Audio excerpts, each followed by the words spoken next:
numbers, we count on quality.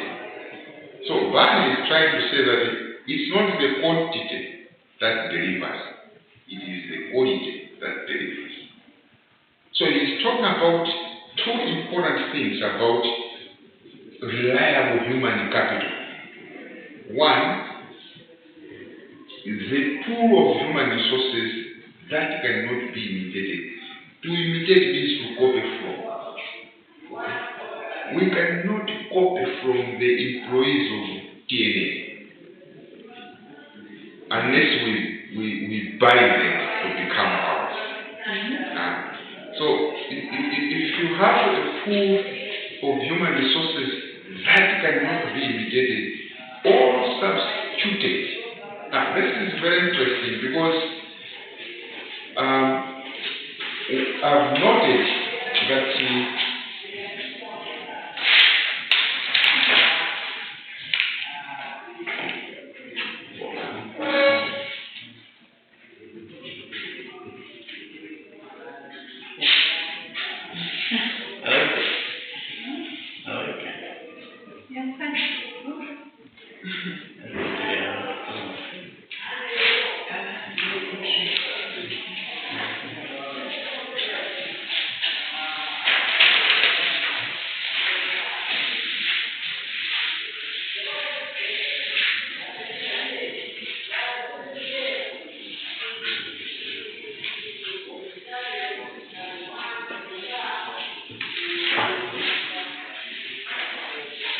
if you have an organization that has a pool of human resources that cannot be imitated, that cannot be copied or substituted. I've noted one player who is never easily substituted. I don't know how good he is in the national football team. He's always featured in every game under his local team, which is Maite Rwanda. He's also constantly featuring them. I've never seen him physically. He is called Stanley Sanuni. He's always there. Check, if you just listen, our national team, they include him. He's a defender. He's always there. You can't even question Stanley Sanuni. Right now, I think when they had the Kosafa, he was the team captain. But that young man has played more games than anyone else. Even at his local club. Now, I don't understand why he can't do that. Maybe that's Huh? he can do that. Possibly, then he must be. Yeah. From the local level up to the national level, that boy is constant. Apparently now, when you say he's that good, why is it that foreign clubs have not him? Because he's one of the players that has never played anywhere else. And I've never had any outside team interested in his services. Now you just wonder, is he so good? Why is it that he is not considered? Why is it the South African Orlando Pirates or whatever, the Sundowns? I've never heard Sanuni doing even trials anyway. But he's always player number one choice for his local team, as well as for national team. He's always there. He's always there. But yet the foreign teams are not interested in him. So I don't know. You see, I want to say maybe he's highly connected to some people who are managing. I don't know. But I can tell you he's never left out and he's never substituted. I hope it is only for good reasons. I hope he's also very good, as you rightly say. I don't know. I'm just saying, mostly, okay, when you're a short person, you're supposed to be fit in terms of running, your strength. So maybe he already has the strength, and he is also very fit that he can run the 90 minutes. So you can't substitute someone who is already good like that. Because if you substitute him with someone else, maybe he's going to go there and Sokoneza all the time. So yeah, I guess it's I'm not saying but I think there is another reason. It must be what you're saying. I wanted you to say it because that's what you have said is exactly what you value. He can run, he's fit for 90 minutes, so you don't see why he should be substituted. That's exactly human capital. You need to be fit and should be able to survive the 90 minutes. Then you will not be substituted. That means you are valuable. I tell you, before they call up all players in national team, the first one they call is Stanley.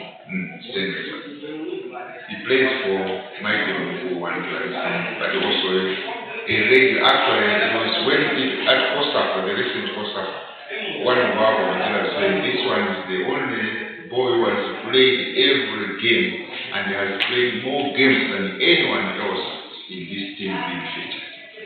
He's there. He's always there. So what's the value that he contributes is his fitness and his hard work and his being physically fit throughout the 90 minutes of the game. Like someone who doesn't get tired. Possible. So he has got those qualities that have made him to be of value. Yeah. So I think I've missed.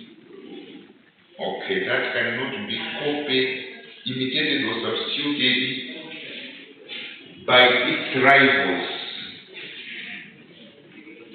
Believe that when an organization has a pool of human resources that cannot be imitated or substituted by its rivals,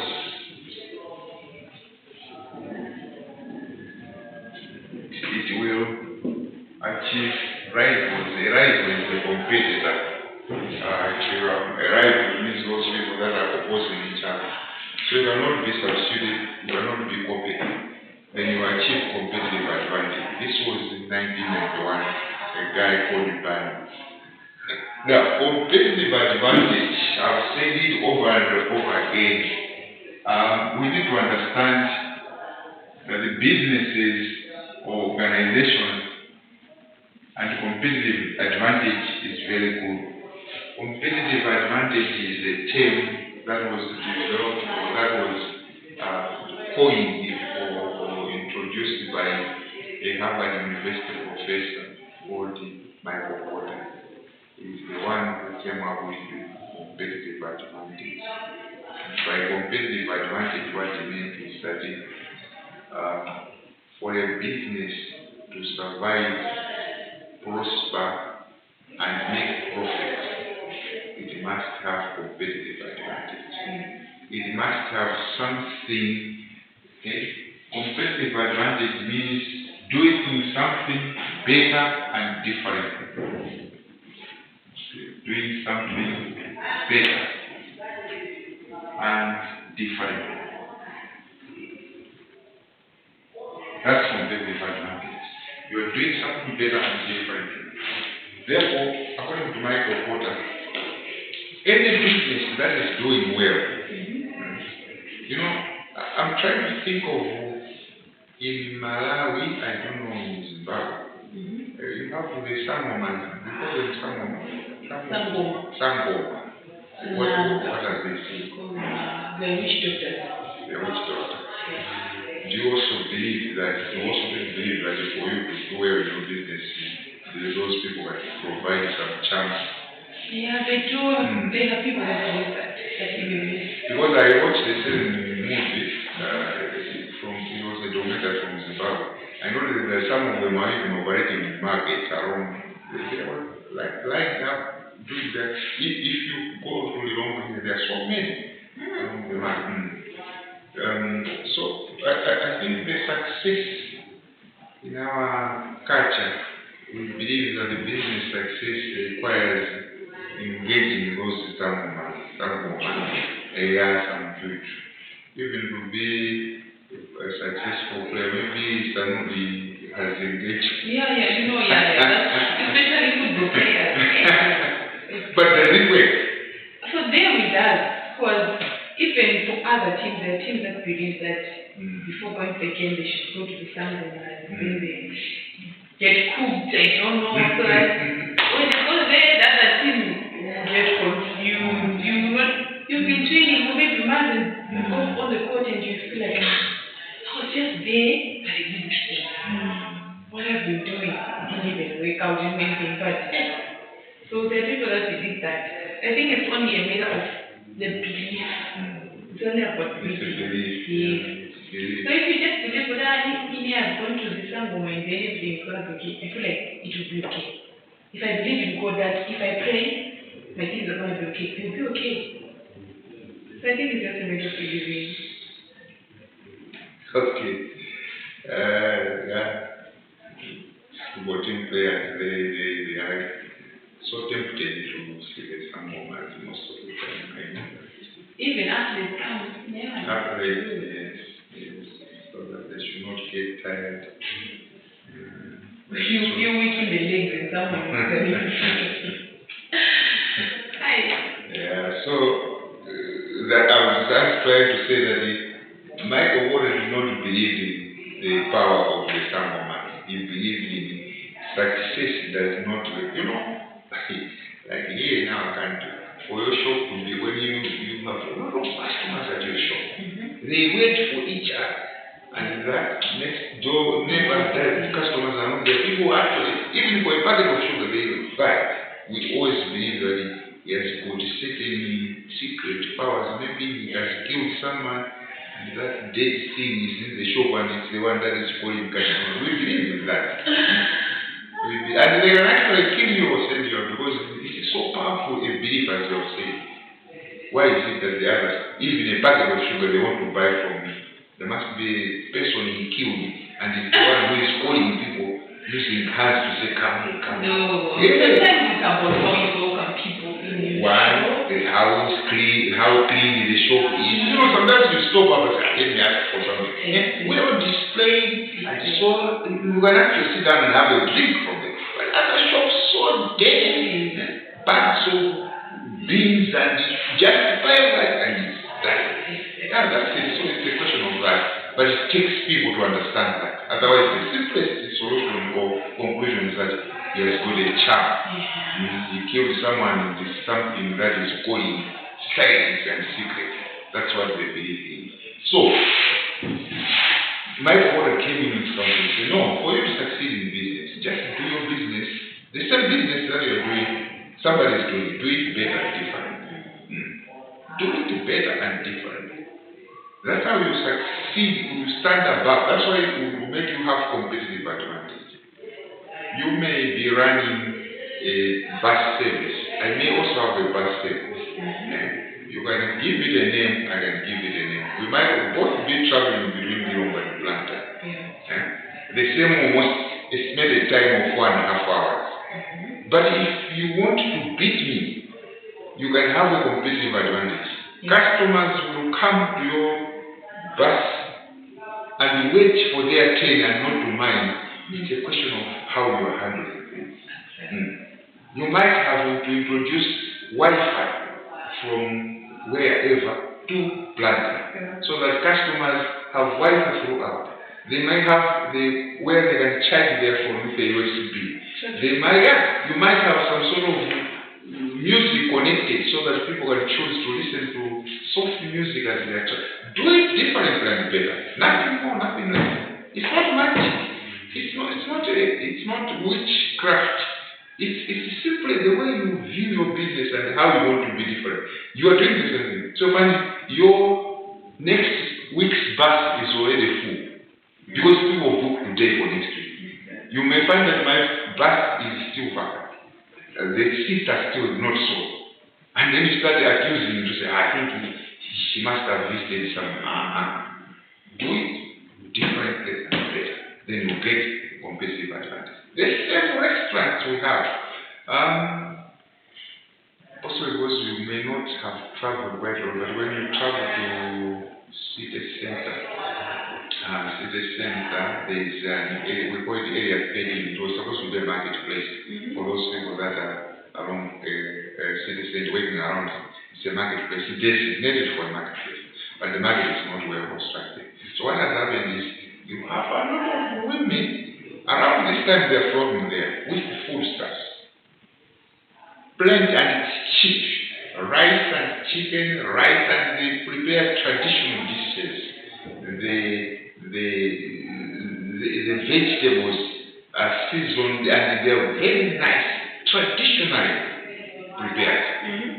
some of these things, we don't eat them in the homes, but you get them there. And they have, so it's like a chain of about 30 women selling the same food, rice and steamer. But you find that people will queue just for one lady. And these others are just calling customers and they're not coming. So you need to wonder, what is the magic in this one? It's the same, do it different and better. See, the owner has got ladies who are the waitresses, very well dressed and happy faces. The owner is also a lady, she sits on a chair and greets everyone on the queue. When it is your turn to be served, she will greet you and share a job with you. She will greet the next customer, doing something better and different. And Michael Porter identified one important thing. He says, for you to get competitive advantage, apart from this, you also need to know that there are sources of competitive advantage. Sources of competitive advantage. He talked about 6, but I'm interested in one, the first one. He said the first source of competitive advantage is the people you have, the human capital, the value that people bring to your organization. So while you may have 6 sources of achieving competitive, and he talks about the resources that are available, you might be talking about the capital, you might be talking about so many. But the first thing that he has mentioned in his theory of competitive advantage is that the first source of competitive advantage is people. And he agrees with the panel to say you need to have people that cannot be imitated, people that cannot be substituted. Yeah. Then the same thing, I want you to understand this, the same principle, the same explanation here was renamed, because sometimes people get confused between what was said by Barney and what was said by somebody called Boxall in 1966. So in 1966, no, that can't be 1966, because this one was 1996, no, this one was 1991. So in 1996, a guy called Boxall,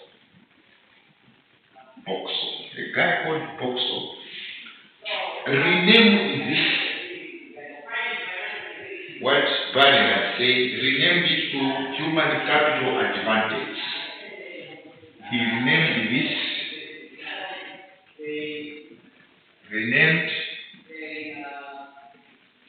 to human capital advantage.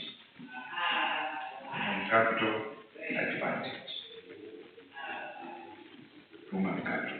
So, instead of calling it human capital theory, he used to call it human capital advantage. Because when you look at what we have said about it, I want to make this clear, because last time I was teaching human capital management, I think I didn't make it clear to my students, so they confused it. Remember, the human capital theory has got 2 or 3. One, it talks about people as assets, exactly. Then it stresses the need for investment. Okay? And then you find Barney saying, no, when you have a pool of human resources that cannot be imitated or substituted, then you have competitive advantage.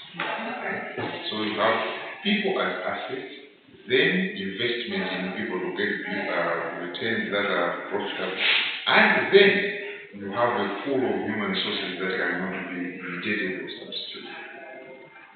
I can't be Cristiano Ronaldo, no matter how good I might be. I can't be Lionel Messi. So there's no question of even imitating or substituting. I might be putting in his jersey number 10, Lionel Messi, but I'm not. I'm not, and I'll never be. That's it. I'll never be. So these are the 3 areas. But this guy now, Boxall 1996, changed it from saying it's a human capital, saying this must be human capital advantage. Because when you have remember when we were talking about the transport, and we were talking about the belief in some women will say, no, I think it's the way the customers are handled. Now, who handles the customers? The people in the organization. That's the human capital advantage. I will get more customers if the people that are working for me have that advantage of handling customers. It's unfortunate that we are mentioning this. We have chased the refugees to Zarega. We are losing something in terms of the way they were handling us. Even in a barber shop managed by a Burundian or Congolese is better handled than our own. And you see, my argument, I was saying, the government should have waited for us to steal from their advantage before chasing them. Because we have chased them earlier. They had something to teach us Malawians, which we don't. One, there is a shop close to my house owned by somebody who has been chased. We are all crying for his comeback. Because he used to open around 4 a.m. And whenever kids are going to school, whatever they wanted, they'll get it on the way. And he closed around 10 p.m. Now, it is being managed by Malawi.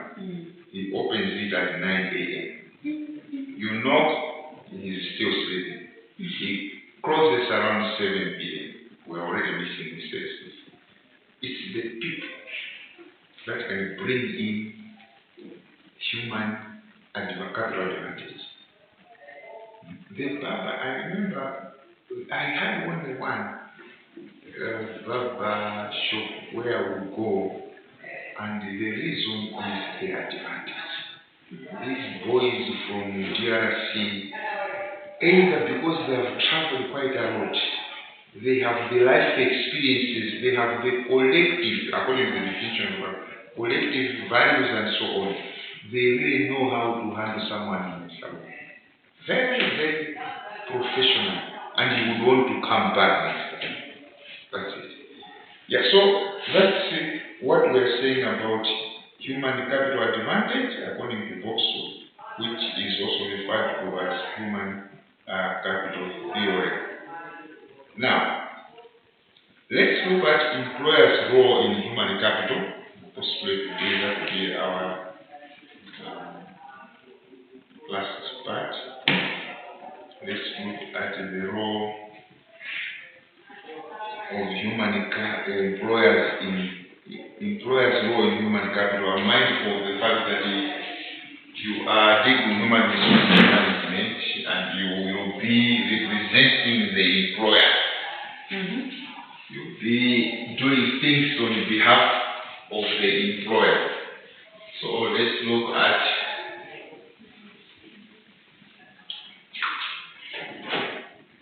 the role of employers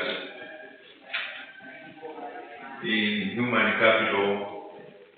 I'll just put HCM, human capital management. What is your role? If you look at the theory, which has emphasized on people as assets, investment in people, and making sure that the people you have cannot be easily imitated or substituted, then you have a human capital advantage. This is the employer's role in building up a valuable workforce. I have noted one of the construction companies in Malawi called Fargo Limited. They have a very interesting slogan. They say, our force is in our people. Our force is in our people. In other words, they believe that they are powerful because of the people they have engaged. Yeah. So, employers' role in human capital management is, as an employer, as a duty to attract talent as well as support employees. As an employer, you need to attract talent and support. Attract talent and support and encourage employees to reach their full potential. Support and encourage employees to reach their full potential.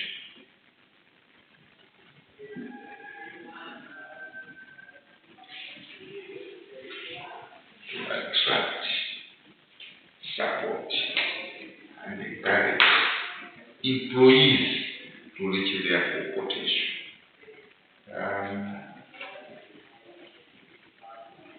We all have got our potential. There's something that we can achieve. What we need is encouragement. Any mother who disqualifies their own children to say you be a failure, it's very bad. Because each one of us have got a potential. So what we need is for you as an employer, as a human resources manager, please attract talent, that is recruit people that you believe you can support and encourage so that they reach their full potential. I have seen some people that have risen through the ladders of success in an organization because the employers offered an environment where they were able to realize their potential. The problem with African belief is when you notice a brilliant young lady has joined you, the first thing you do is to frustrate that person so that she should resign and go, because it becomes a threat to you. This is what I've noticed in the African context, especially in Mara. I have been a victim myself of being, sometimes you find I'm just getting used to the work. It's solid. I have no reason whatsoever to take over from my boss. I don't even think about it, not knowing that my boss has interpreted differently. He is a threat. In my life, I've sometimes been transferred suddenly to a department that is very dull. Just keep me away.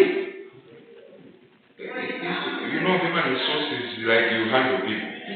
And when your boss is not good at handling people, and you find employees are coming into your office, the boss gets angry. So you get transferred. There was a time for 2 years, I worked in a department that had nothing to do with my job for human resources. They kept everything for me. I was getting everything. I had a company car, I had everything, no loss. But I suffered, I tell you, because I was given a job that was not mine. They thought I was going to resign, but I did not. Until eventually, when somebody came in again and said, no, I think we misplaced him. Let's bring him back into the system. So when you talk about encouraging and supporting, we need to be looking at it realistically whether this happens.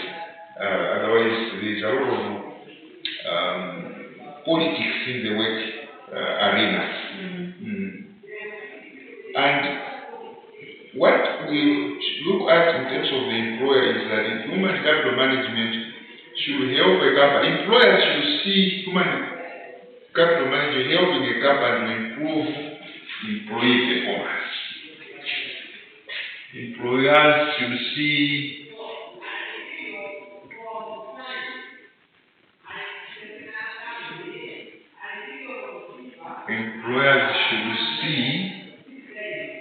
human capital management as a way of improving employee performance.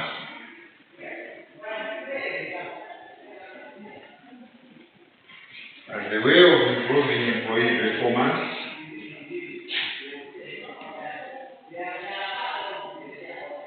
And increasing retention.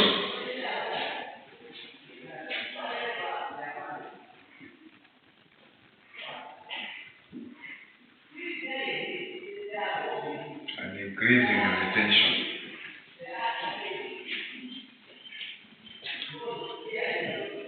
There is nothing more interesting than encouraging people and extracting the value from them, which we normally don't do. There is nothing more interesting than encouraging a student to say, next time you'll do better. Next time you'll do better. Rather than cutting that student off and say, I don't think you'll do better than this. You see, we want to get value. Do you know that when you praise someone, you make that person to do more? You are a player yourself. When your coach encourages you, you want to do more than that. But when your coach puts you down to say, I think I have to think seriously whether I shouldn't substitute you, you are not doing that. That is killing you. Because anytime you play now, say, I'm in for substitution. My performance has gone down. See, people are very delicate. You see. So what this statement is saying is that an employer should see human capital management as a way of improving employee performance. Tell her, you have potential. Tell her that you know you can do better than this. I know your performance was like this, but you are not the one. Is it the same way? No, I know you can do better than this. And that makes you do even better. But to come in and start shouting at someone and say, this is the age you can't do well, this is... No, that's not it. So employers have a role. Let's attract talent, support, encourage, so that the employees realize their full potential. Two, the human capital management should be seen as a tool that employers should use to improve employee performance and increasing retention. If people come and go, if all of us were coming here twice and out, another one out next week, so next week we have a different phase, continuing, we have a capital management, 2 weeks later that one also stops. It's what happened in one university. There was a student I know who said, I think I have to change. He said, at the beginning of the semester, we had one lecture, and he said it was a good lecture. Then 2 weeks down the line, he resigned. Then we were given another one. That one has also resigned, and we were given a third one, who doesn't say anything when he's in class. He just watches us until his time is up. Now, you can see, so the guy is completely frustrated, he wants to join another institution. So what we say that if you to increase retention, it's also one way of harnessing and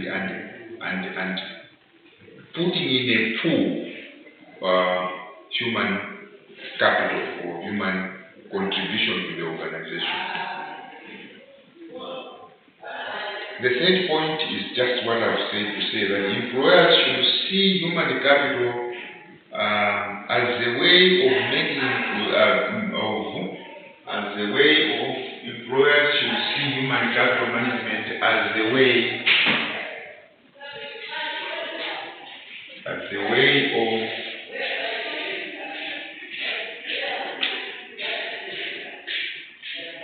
tapping valuable resources from people, as a way of tapping value from people, harnessing that value,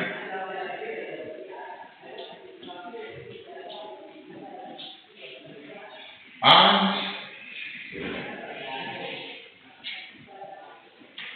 harnessing that value and fulfilling people's expectations. Fulfilling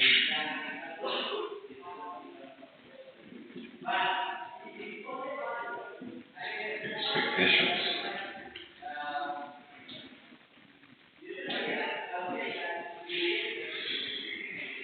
It is very important. We tap value from people. it's a valuable resource. And we must also harness it right from nature to make sure that value is not lost in people.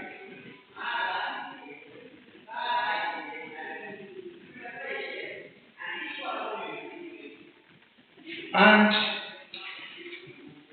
to make sure this is achieved, somebody by the name of,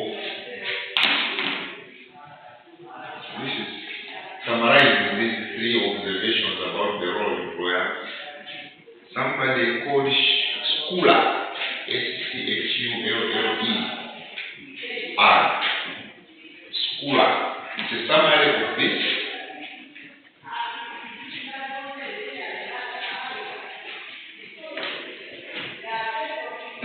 Just to agree with these things about the way employers should see human capital management, a guy called Schuller. This must be 2003. In the year 2000, observed that in the year 2000, observed the following. Observed that this is Schuller in 2012 that organizations will prosper if they have skills.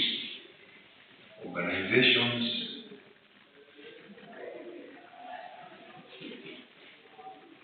will prosper if they have skills. They will prosper if they have skills, knowledge, and competences. Skills, knowledge,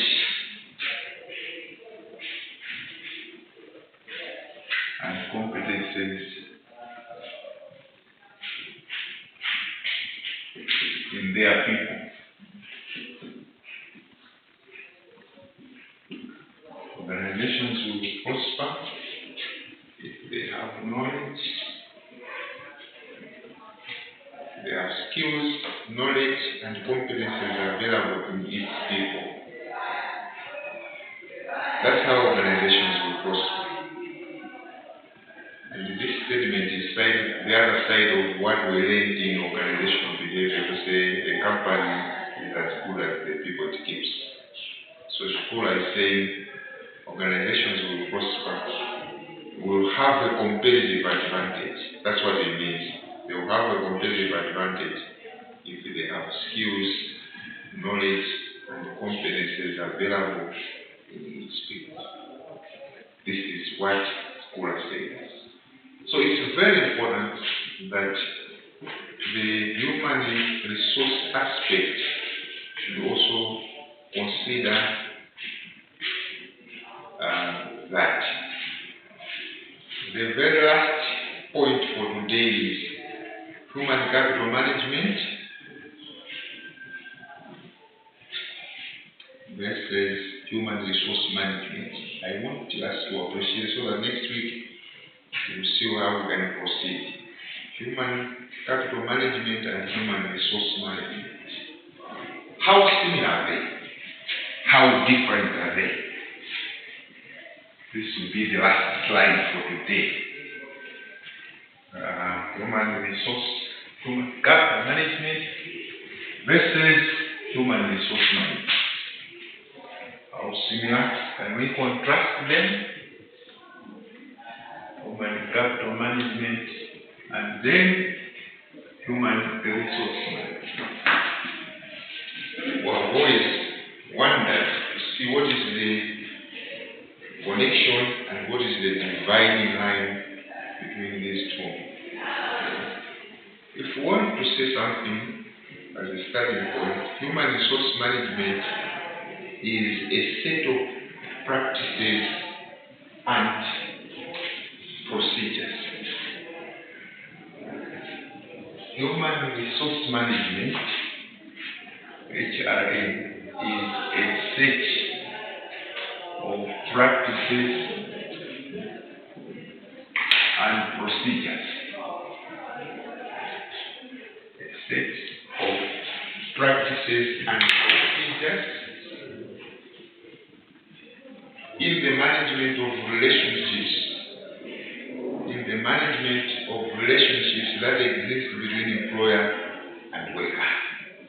In the management of relationships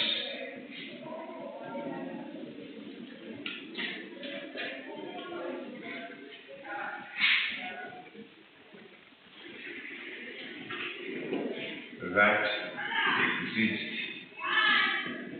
between employer and worker.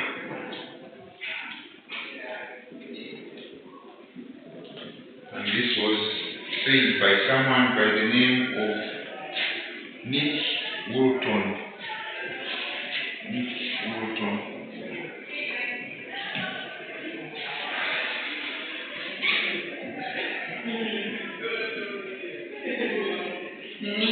Nick Woolton.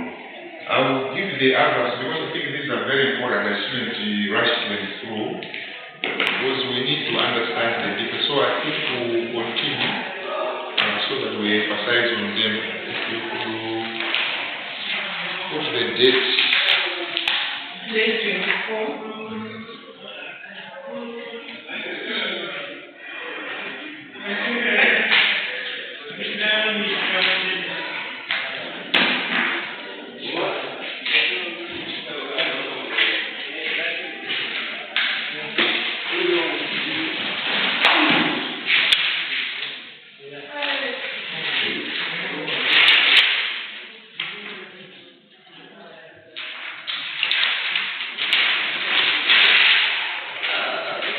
We're still meeting on Wednesday for the other class or another day? Since they've changed and everything. You haven't checked yet. Yeah. Just check, but that is the same time. Last time we met earlier, but this time it's supposed to be 1 o'clock. Yeah. Yeah, I think we are meeting 1 o'clock. But you can just cross-check and then also let me know if it has not been changed. Alright.